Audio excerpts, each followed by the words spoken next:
Hello বন্ধুরা বন্ধুরা দেখো আজকে আবার আরেকটা ছোটো মোটো ব্লগ নিয়ে আই গেলাম গিয়া। তো দেখো আমার পুরান শাড়ি একটা, এখন তো আর শাড়ি পরি না করো, তো ভাবলাম এটা দিয়ে কি করা যায়। দেখো খাটিয়া সেলাই বই গেলাম গিয়া, বুঝছো বন্ধুরা।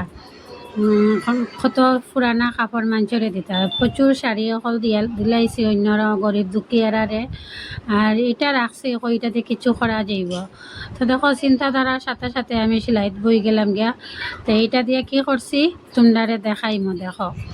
তো দেখো আমার সেলাই শেষ হয়ে গেছে, কমপ্লিট হয়ে গেছে গিয়া। গেলাম গিয়া আমার রুমও গিয়া দেখো পুতুল সরাইয়া পুরানা গডরেজের কাপড়টারে বার করে নিলাম। এটা বহুত পুরানা হয়ে গেছে গিয়া, গডরেজ আনার সাথে সাথে এটারে মানে লাগাইছিলাম, আর এখন এটা অনেক পুরানো হয়ে গেছে। এটা লাগি এখন গডরেজের কাপড় বানাই নিলাম। বানাইয়া দেখো চেয়ারের উপরে টুল টুল দিয়ে আমি উপরে উঠে গেলাম গিয়া।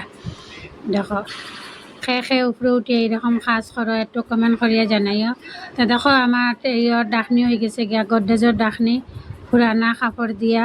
কাপড়টা তো অন্যরারে দিয়াও লাভ নাই, আর বাসনালাও দিয়াও লাভ নাই। আর একটা ডাকনি কিনাত গেলে 400-500 টাকা। তো দেখো বন্ধুরা আমি 500 টাকা বাঁচাই লিছি, আমার 500 টাকা আমি বাঁচাইছি, তোমরা নাই। দেখো আমার এটা কমপ্লিট হয়ে গেছে গিয়া। তো কীরকম লাগলো জাজরটা দিছি আমি, আসলের জাজরটা দিলেছি সামনে, বহু সুন্দর লাগে দেখতে। তো তোমরা কীরকম লাগলো বন্ধুরা আমার একটু কমেন্ট করিয়া জানাইও। আর এটা টাইট হওয়ার লাগে আমি কেটা করছি জানো নি, ফিতা 2টা বানাই লিছি। আর ফিতা 2টা বানাইয়া আরও দেখো নিচে গিট্ট দিলাইছি ফিতা দিয়া।